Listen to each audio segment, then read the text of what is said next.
Et oui, ne tombe pas, oui. Bonjour à toutes et à tous, aujourd'hui je suis au théâtre de l'Odéon pour aller interviewer Guillaume Vincent. On va le choper entre deux répétitions des 1001 nuits qui se jouera à partir du 6 novembre au théâtre de l'Odéon. Donc on est à l'Odéon, oui. Et là on va entrer en corbeille impair, voilà, ici. C'est ta première mise en scène ici à l'Odéon, dans cette salle-là? Oui, c'est la première fois que je mets en scène un spectacle ici. Ça a une connotation particulière ou c'est une salle comme une autre? Je sais pas si c'est une salle comme une autre, parce que c'est quand même un théâtre qui est chargé d'histoire, avec des grands spectacles qui ont lieu dans cette salle, et puis aussi un peu des révolutions, et puis c'est quand même un lieu assez chargé. Alors on va se mettre peut-être ici, s'asseoir là, comme ça on a ce décor et cette salle incroyable, peut-être dans ce sens du coup, parce que la vue est quand même plutôt sympa. Oui, et puis le plafond surtout, il faut prendre le plafond qui est... Mais en contre-plongée comme ça, c'est peut-être pas Ouais, super l'interview. Donc les 1001 nuits, ça fait longtemps que tu travailles dessus parce que ta note d'intention elle date de 2017 déjà. Oui, c'est ça, ça fait au moins 2 ans et demi, 3 ans. Ouais. On a commencé, oui, à... Ne tombe pas, oui.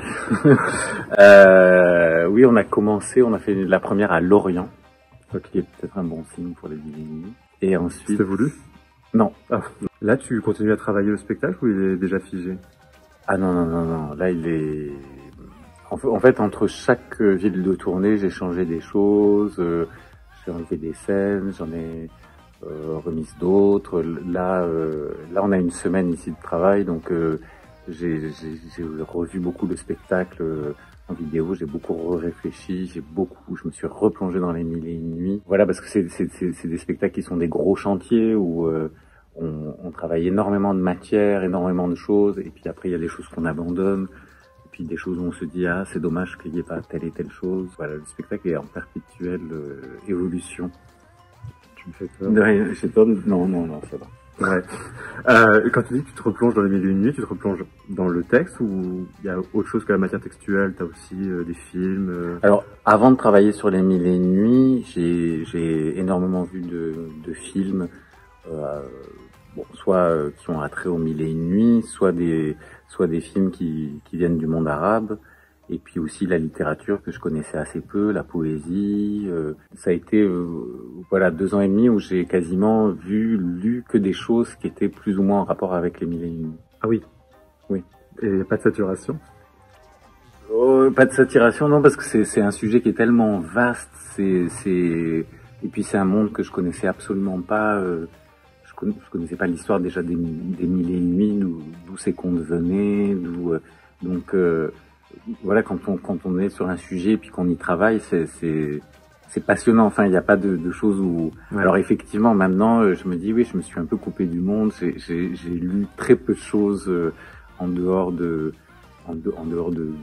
choses qui me relient à ce spectacle, on va dire. Bah, on va aller sur le plateau peut-être. Ouais. Quand tu dis te couper du monde, en même temps, c'est quand même un sujet d'actualité. Enfin, quand je lis ta note d'intention en tout cas, pour moi, c'est quand même très dans l'actualité, ces 1001 nuits. Eh ben oui et non, j'ai envie de dire, parce que au départ, c'est vrai que le spectacle avait une tournure plus immédiatement, pas politique, mais en tout cas en lien avec ce qui se passait. Et puis c'est des choses qu'on a petit à petit enlevées en fait. Donc parfois on enlève des choses, mais il reste des traces invisibles. Alors peut-être on les voit pas, mais en tout cas oui, sûr. Peut-être que toi tu les vois plus de la même manière, c'est ça? Oui, c'est ça, parce qu'après effectivement c'est difficile de parler devant des portes. C'est tout l'enjeu de cette interview. Promenade. Oui. Là on est dans le décor. Comment t'es scénographe du spectacle? J'ai pas regardé ça. Non, mais j'y réfléchis intensément. Donc je suis pas scénographe, mais en même temps, il y a, voilà, comme par exemple les contre-marches, ou voilà, il y a des choses qui. Oui, tu travailles vraiment dessus. Tu commandes pas une scénographie. Non. Puis en plus là, vous avez on fait un peu du décor recyclé, puisque c'est la structure de mon précédent spectacle qu'on a rhabillé. En fait. Qui était du coup? Qui était Songé Métamorphose. Voilà. Ah oui, je le reconnais pas. Ben non, on le reconnaît pas, c'est tout l'enjeu.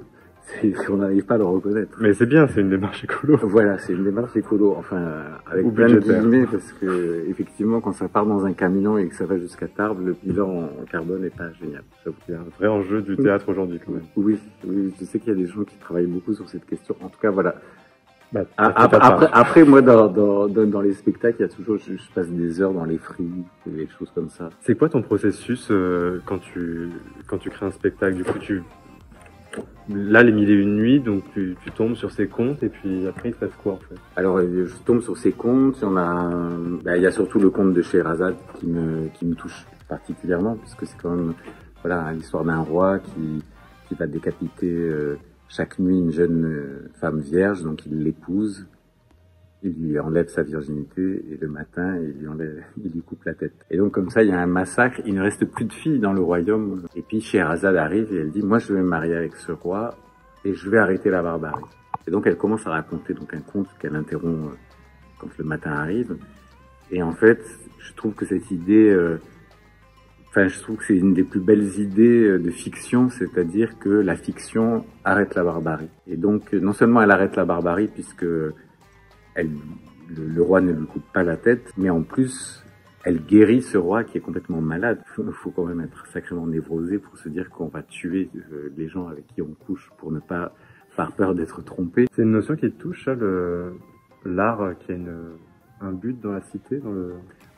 Après, je sais pas si c'est une utopie, mais je trouve que cette idée-là, je trouve que c'est une idée magnifique parce qu'on peut voir chez Scheherazade, bien sûr, une métaphore de l'artiste en général, mais aussi on peut voir que chacun, effectivement, est confronté dans sa vie à raconter ou pas sa vie et qu'est-ce que ça procure chez celui qui écoute. Parce que toi, par exemple, là, quand tu arrives à la veille d'un spectacle, est-ce que tu as un désir un peu fou de ce que ça va provoquer chez le spectateur ou tu livres aussi un objet comme ça et tu verras ce qu'il en a de bien? Je sais pas si je me fixe des buts en me disant tiens j'aimerais bien que le spectateur pense ça ou pas. Je suis pas, j'ai pas l'impression d'être très directif dans la manière dont j'aimerais qu'on lise le spectacle.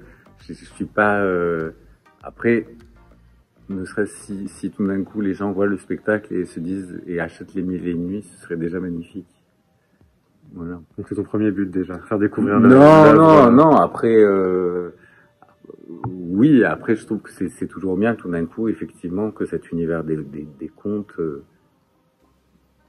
ça mette les gens en appétit de les découvrir, parce que effectivement, dans le spectacle, il y a des contes des 1001 nuits qui sont absolument, quand on les lit, on n'en revient pas de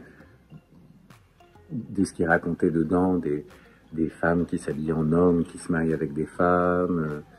Voilà, il y a aussi des génies, des choses extraordinaires, des choses qu'on connaît plus, mais il y a aussi toute une partie grivoise, toute une partie érotique. Attends, mais peut-être tu veux voir des choses plus rigolotes. Le décor, bah oui, promenons-nous. Alors promenons-nous. Donc là, effectivement, voilà, donc Très carrelé. très carrelé. Alors là, c'est l'inspiration, c'est C'est l'inspiration Warlikowskienne ou... Non, pas du tout.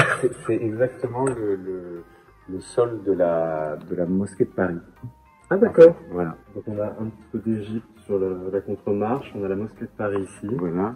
Et ensuite, on a des tricotins. Alors ça, effectivement, le public les voit pas de près. Mais en fait, ça, c'est des heures de travail, puisqu'il y en a plus d'un millier, en fait, et qui ont été faits par la plupart des mères, des gens qui travaillent avec nous sur le projet.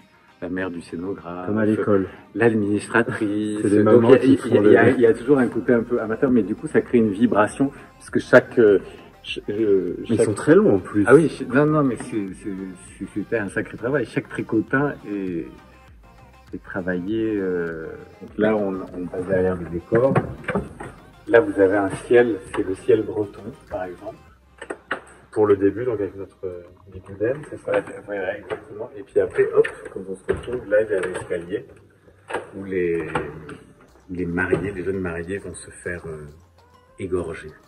Voilà. Il y a quelques traces au sol, et donc là, effectivement. il y a toutes les traces des essais. Ah oui. Toutes les traces des essais qu'on a fait. On est le 31 octobre aujourd'hui. Voilà, c'est la fête des morts. Voilà. J'avais pas noté, mais et à nouveau, c'est vrai que cette scène de théâtre dans le théâtre encore. Oui, Là, par exemple, on a une jeune demoiselle qui va mourir. Donc tu as gardé du coup l'effet un peu tricotin pour le... Voilà, oh, ça c'était une chose que j'avais fait dans un précédent spectacle, et ça c'est une tête qui servait aussi dans un précédent spectacle, qui est l'actrice Émilie Incherti. Oui, on la reconnaît un peu, effectivement. Ah bah oui, on la reconnaît bien, parce que ça a été moulé sur sa figure. Là, on a un chapeau breton. Ben voilà la Bigouden. La voilà. C'est très éclectique quand on arrive ici, effectivement. Ben, on sait pas trop ce qu'on va jouer finalement. En fait, dans les contes de Mille et une nuits, comme ça a été, c'est des contes qui ont été ramassés sur plusieurs siècles, il y a énormément de ruptures en fait. Parce qu'il y a des contes, par exemple, qui sont plus les contes de Bagdad, les contes plus d'Égypte, etc., etc. Donc il y a des siècles de distance entre les contes, et donc on a des contes qui sont écrits vraiment comme des blagues grivoises, quoi. Et puis d'autres qui sont avec effectivement ce qu'on connaît plus, les génies, l'intervention du merveilleux, de l'extraordinaire. Oui, il y a quelques contes effectivement qui sont des blockbusters des Mille et une alors nuits. Aladdin au départ ne fait pas partie des Mille et une nuits. Aladdin en fait, par exemple, Aladdin et Ali Baba, qui sont les contes très connus, en fait ont été c'est un conteur qui les a racontés à Antoine Galland au XVIIIe siècle, qui a été le premier traducteur des nuits, qui a fait découvrir les nuits en France. Et donc effectivement, Aladdin et Ali Baba, ce sont des contes qui viennent pas directement, en tout cas, du monde arabe. Et là, il y a beaucoup de robes de mariée aussi, puisque comme à chaque fois, il y a 3 figures. Oui, à chaque fois il les épouse, en plus. Il les épouse, il fait l'amour avec elle et il les tue. Ça aussi, on a trouvé ça chez Emmaüs, quoi. J'adore, c'est Mais alors, au début, on voulait... presque une friperie en soi. Non, mais au début, on voulait prendre que des robes très assez vintage et tout ça, et puis finalement, les robes les plus un peu vulgaires, entre guillemets, C'est plus drôle. conviennent très bien. Oui, parce que le vintage est un peu trop chic finalement. Bah, là, oui, c'est des matières et tout ça, et puis là, effectivement, avec la lumière, etc., la mauvaise soie, l'imitation soie prend mieux la lumière que le beau, que la belle dentelle. Donc en fait, tu passes vraiment beaucoup de temps sur l'esthétique, sur la matière, sur le... Ah bah oui, ça c'est sûr qu'on a commencé à réfléchir aussi il y a énormément de temps. Puis après voilà, il y a certaines idées qu'on garde, d'autres qu'on laisse de côté. Après il y a eu énormément de fabrication, et puis c'est vrai que sur la dernière ligne droite, il y a énormément de choses qui ont changé. Au départ, le spectacle devait faire 4h20, et puis après il en a fait plus que... moi il fait 3 heures, on va dire. J'étais obligé Tu fais peu de spectacles courts. Si, Carver, ça a duré 1h20, rendez-vous Gare de l'Est 53 minutes. Ah oui, j'ai vu que les longs, moi. Ah oui, ben voilà. C'est pour ça. Bon, bah écoute, merci beaucoup. Ben, merci. C'était très sympa de visiter ce décor, ce théâtre dans le théâtre, et puis cette fripe, en fait. Ce bazar, on peut dire. Ce bazar, ce grand bazar, Voilà. qui est assez drôle quand on contraste avec la salle juste ici. Bonne représentation, Merci. et à très bientôt. Au revoir.